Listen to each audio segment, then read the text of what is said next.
बिस्मिल्लाहिर्रहमानिर्रहीम अस्सलामुअलैकुम। मैं हूं शरिया मुजाहिद क्रिकेट शहंशाह एक और वीडियो के साथ आप सबकी खिदमत में हाजिर हूं। पाकिस्तान क्रिकेट टीम का वर्ल्ड कप के अंदर अपने सफ़र का अख्ताम को पहुंचा। कल पाकिस्तान ने अपना आखिरी ग्रुप मैच इंग्लैंड के अगेंस्ट खेला, जिसमें बुरी तरीके से पाकिस्तान को शिकस्त हुई, क्योंकि कल के मैच में भी पाकिस्तानी टीम की जानिब से कोई फ़ाइट या कोई इंटेंट नज़र नहीं आया जिसके लिए हम ये बात कह सकें कि पाकिस्तान डिज़र्व करती थी सेमीफाइनल्स खेलने के लिए। हमने बहुत सारी बातें की पाकिस्तानी टीम के परफॉर्मेंसेस के ऊपर, कि पाकिस्तान टीम ने कहाँ कहाँ गलतियाँ की। हम प्रीवियस वीडियोस में भी इन सब टॉपिक्स पे बात कर चुके हैं। लेकिन अब आज की वीडियो में मैं आप सब के लिए इस पाकिस्तान टीम की ओवरऑल वर्ल्ड कप की परफॉर्मेंस को थोड़ा सा समराइज़ करना चाहता हूँ कि बेसिकली पाकिस्तान टीम में क्या गलतियाँ नज़र आईं और कहाँ पर पाकिस्तानी टीम ने सबसे ज़्यादा लैग किया। सबसे पहले उन तमाम जर्नलिस्ट, उन तमाम क्रिकेट लवर्स, उन तमाम पाकिस्तानी आवाम से एक छोटी सी रिक्वेस्ट है। मैं काफ़ी टाइम से एक चीज़ नोट कर रहा हूँ कि हमने एक पार्टिकुलर कैप्टन को टारगेट करना स्टार्ट कर दिया है ड्यूरिंग दिस वर्ल्ड कप कि जी जो कुछ भी हो रहा है उस अकेले के पीछे सिर्फ एक बाबर आजम है। लेकिन मेरी जो थिंकिंग है और जो मैं समझता हूँ, तो मेरे मुताबिक सिर्फ अकेले बाबर आजम इस चीज़ का रिस्पॉन्सिबल नहीं है।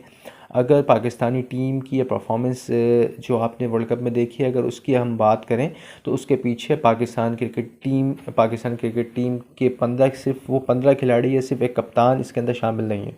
पाकिस्तान क्रिकेट टीम के पीछे एक बहुत बड़ा क्रिकेट बोर्ड है जो इन सब प्लेयर्स को लेके चलता है।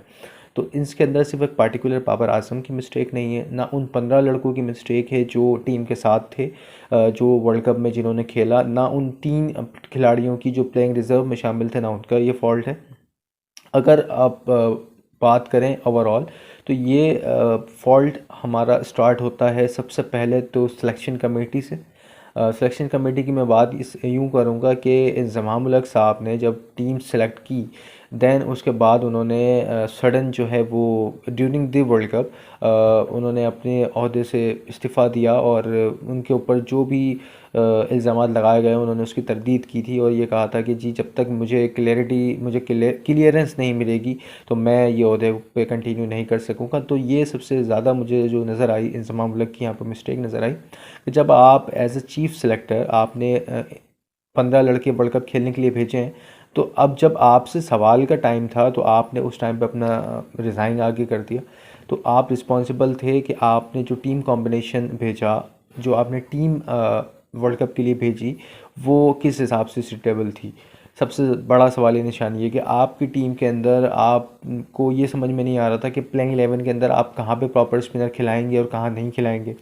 आप रिलाई कर रहे थे शादाब और नवाज़ पे as a main spin bowlers, लेकिन शादाब और नवाज़ बिल्कुल टोटली एक्सपोज हो गए कि वो उससे ये बात साबित हो गई कि they both are just T20 bowler. वो सिर्फ T20 फॉर्मेट के बॉलर्स हैं, उनसे ODI फॉर्मेट में ना बॉलिंग करवाई जा रही है, ना उन्होंने कोई डोमेस्टिक खेला है। और डोमेस्टिक क्राइटेरिया की अगर बात करें तो इंज़माम उल हक ने काफ़ी सारी प्रेस कॉन्फ्रेंस में अपनी ये बात बारहा कही कि हमारी नेशनल टीम में सेलेक्ट होने का जी एक ही क्राइटेरिया, वो ये कि आप जाके डोमेस्टिक मैचेस में परफॉर्मेंस दें और नेशनल टीम में सेलेक्ट हों। तो मेरा सिर्फ सवाल इतना सा है कि अगर हम शादाब खान की बात करें या मोहम्मद नवाज़ की बात करें या इनफैक्ट हारिस रऊफ़ की बात करें, तो मुझे नहीं लगता कि शायद उन्होंने कोई डोमेस्टिक सर्किट के अंदर जाके या वनडे कप में जो अभी पाकिस्तान का कप हो रहा है उसमें कभी कोई मैचेस खेले हों। इसलिए मैं इमाद वसीम के फेवर में अभी तक नहीं कहा मैंने कि वो भी डोमेस्टिक मैचेस के अलावा लीग्स को प्रेफर करते हैं, वो अपनी अदर चीज़ों को प्रेफर करते हैं। तो वो ठीक है, फिर आप अपनी लीग्स ही खेलें, नेशनल टीम को आपकी ज़रूरत नहीं है। लेकिन जब आप खुद ये बात कहें कि जब आप ये बात खुद कहें कि जी डोमेस्टिक सर्किट में जो परफॉर्म करेगा, क्राइटेरिया यही है कि वही बंदा टीम में सेलेक्ट होगा। तो जो टीम आपने सेलेक्ट करके वर्ल्ड कप के लिए भेजी, तो वो उन सब की परफॉर्मेंसेस अगर हम देखें तो वो उन्होंने T20 मैचेस के अंदर अच्छी परफॉर्मेंस दी हैं। मैं ये नहीं कह रहा कि वो बुरे प्लेयर्स हैं और उन्होंने अच्छी परफॉर्मेंस दी, उन्होंने अच्छी परफॉर्मेंस दी हैं, लेकिन परफॉर्मेंस उन्होंने अच्छी दी T20 फॉर्मेट के प्लेटफॉर्म्स पर या तो फिर पीएसएल के प्लेटफॉर्म पर। हमने अपनी टीम का सिलेक्शन का क्राइटेरिया बना दिया है पीएसएल की परफॉर्मेंस। अगर पीएसएल के अंदर कोई एक भी एमर्जिंग स्टार हमें नज़र आता है तो हम झट से उसको टीम में शामिल करते हैं, लेकिन उससे की ग्रूमिंग नहीं करते, उसे अच्छे कोचेस के साथ ग्रूम नहीं करते और डायरेक्ट उसे बड़े स्टेज पे एक्सपोज कर देते हैं। और फ़र्क होता है एक T20 प्लेयर के अंदर और एक ओडीआई के प्लेयर में और एक टेस्ट मैच के प्लेयर में। तो T20 की बेस्ड पे सिलेक्शन करने के बाद जब आप इसी तरह खिलाड़ियों को ओडीआई स्क्वाड में धकेलेंगे तो वो आपको नुकसान देगी। दूसरा नुकसान पाकिस्तानी टीम को जो मुझे नज़र आया कि जैसा पाकिस्तानी प्लेयर्स आईपीएल नहीं खेलते, पाकिस्तानी प्लेयर्स को इंडियन कंडीशंस का बिल्कुल अंदाज़ा नहीं हो सका। एक तो वो यहाँ के क्राउड का प्रेशर बर्दाश्त नहीं कर सके हैं, इसके साथ साथ यहाँ की कंडीशंस में भी एडजस्ट नहीं हो पाए। तो सबसे पहले इंज़माम उलग की बात हो गई, जो उन्होंने टीम सेलेक्ट की, टीम मेरे हिसाब से अच्छी सही नहीं सेलेक्ट हुई थी। उसके बाद जो क्रिकेट बोर्ड के अंदर थोड़ी सी हलचल नज़र आई है, थोड़े से अप डाउन नज़र आए हैं, एकदम से कभी नजम सेठी आ जाते हैं, कभी ज़का अशरफ आ जाते हैं, काफ़ी सारी पॉलिटिकल मामलात क्रिकेट बोर्ड में चल रहे हैं, जो कि वो मैं समझता हूँ कि ये सब भी बराबर के रिस्पॉन्सिबल हैं।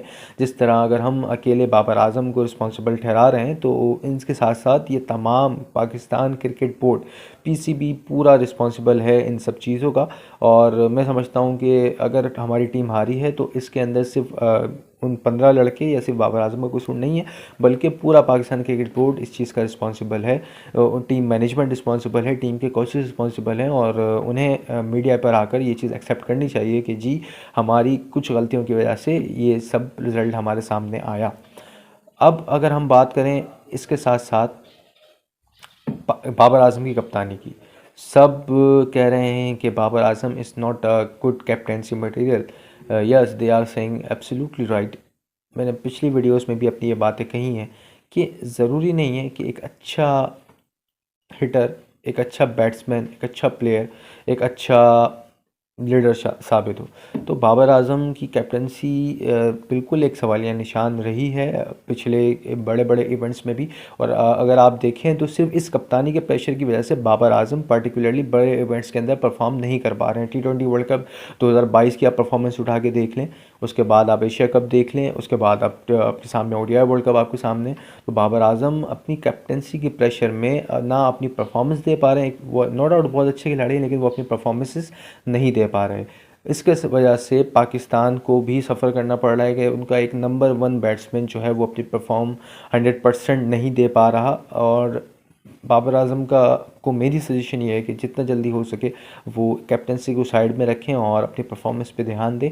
और टीम मैनेजमेंट को अब जो भी अब चीफ सेलेक्टर हमारे होंगे तो उन्हें चाहिए कि बाबर आजम को साथ बिठाएं, उन्हें कॉन्फिडेंस दें।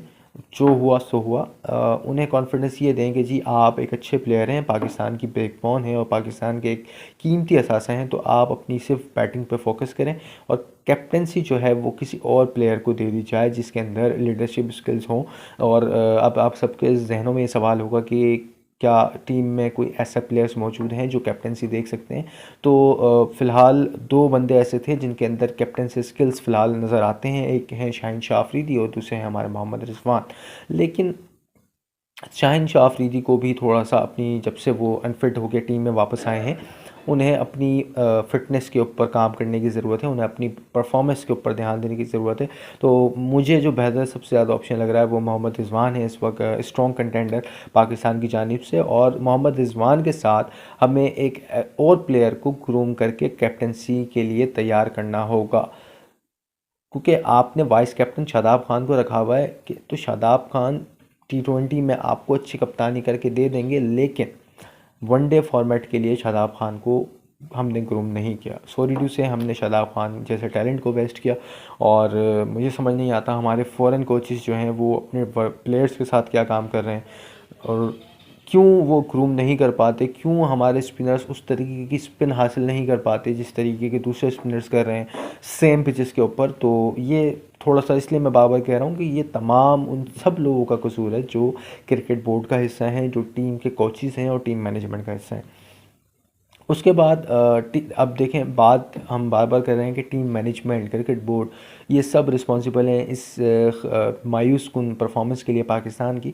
अब आपने FTP शेड्यूल देखा होगा पाकिस्तान का, फ्यूचर टूर प्रोग्राम का, जो कि 2023 से 2024 का रिवाइज कर दिया गया है।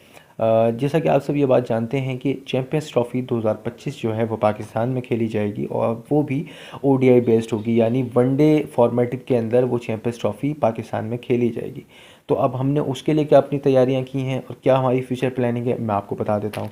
हमने अपने रिवाइज प्रोग्राम के अंदर इंतहा से ज़्यादा T20 मैचेस पे फोकस किया हुआ है जी। हम सिर्फ टेस्ट मैचेस खेलने के लिए ऑस्ट्रेलिया जाएंगे, दैन उसके बाद हम न्यूजीलैंड जाके 5 T20 मैचेस खेलेंगे, दैन फिर न्यूजीलैंड पाकिस्तान आके 5 T20 मैचेस खेलेगा, दैन फिर हम नेदरलैंड जा रहे हैं T20 मैचेस खेलने के लिए, फिर उसके बाद हम ऑस्ट्रेलिया जा रहे हैं T20 मैचेस और इंग्लैंड से हमारे T20 मैचेस हैं।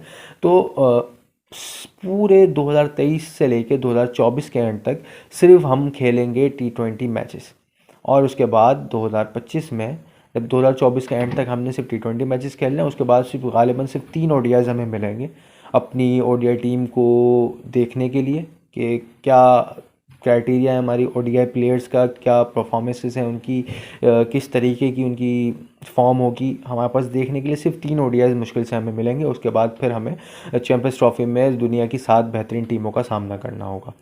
तो अगर हम फ्यूचर प्लानिंग की तरफ जाते हैं तो हमें इस चीज़ पे भी ध्यान रखना चाहिए था कि हम जो फ्यूचर टूर प्रोग्राम बना रहे हैं उसमें ज़्यादा से ज़्यादा हमारे वनडे मैचेस भी होने चाहिए थे। बिल्कुल नो डाउट 2024 में हमें T20 वर्ल्ड कप भी खेलना है, उसके लिए ये चीज़ें ठीक हैं, लेकिन चैम्पियंस ट्रॉफ़ी के लिए आपकी हमारी जो फ्यूचर प्लानिंग है वो मुझे अच्छी नज़र नहीं आई।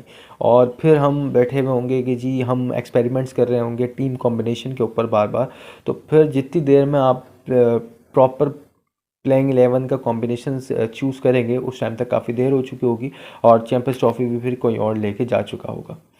तो आज की वीडियो में सिर्फ इतना ही, और बड़ा मायूस किया पाकिस्तान ने अपने तमाम शायकीन को जो उन्हें सपोर्ट कर रहे थे। लेकिन इस वर्ल्ड कप के अंदर जो एक टीम है वो इंडिया की टीम है, जो कि नाकाबिल यकीन परफॉर्मेंसेस दे रही है, and I don't know how they are performing very well. तो उनके अपनी कंडीशंस हैं, उनके अपना कंट्री है, अपनी क्राउड है, तो उससे भी वो बेनिफिट्स उनको मिल रहा है। लेकिन चारों टीमों के में जो 4 टीम्स भी सेमीफाइनल के हैं अंदर, उन चारों टीमों में no doubt India is one of the best team जो अभी परफॉर्म करते हुए सो फार नज़र आई है, और तीनों सेमीफाइनलिस्ट को भी इंडिया ने शिकस्त दी हुई है। तो इस बार जो वर्ल्ड कप जीतने के चांसेस हैं वो इंडिया के काफ़ी ज़्यादा लग रहे हैं। लेकिन पर्सनली जो इंडियन जर्नलिस्ट की मैं वीडियोस देख रहा हूँ और दूसरी चीज़ें देख रहा हूँ, तो सिर्फ मेरी उनसे ये रिक्वेस्ट है, यस आपकी टीम अच्छी खेल रही है, लेकिन ज़्यादा हवा में ना उड़े, क्योंकि अगर आपकी टीम सेमीफाइनल या फाइनल में हार गई तो फिर जितनी बड़ी बड़ी बातें आप कर चुके हैं, स्पेशली मैं बात कर रहा हूँ इंडियन जर्नलिस्ट की, इंडियन क्रिकेट एनालिस्ट की और इंडियन यूट्यूबर्स की, तो अगर खुदा न खास्ता इंडिया हार जाता है तो देन किसी चीज़ के काबिल नहीं रहेंगे आप। तो लिमिट में रह के एंजॉय करें, और best of the luck for the rest of the world cup, और अल्लाह हाफिज़।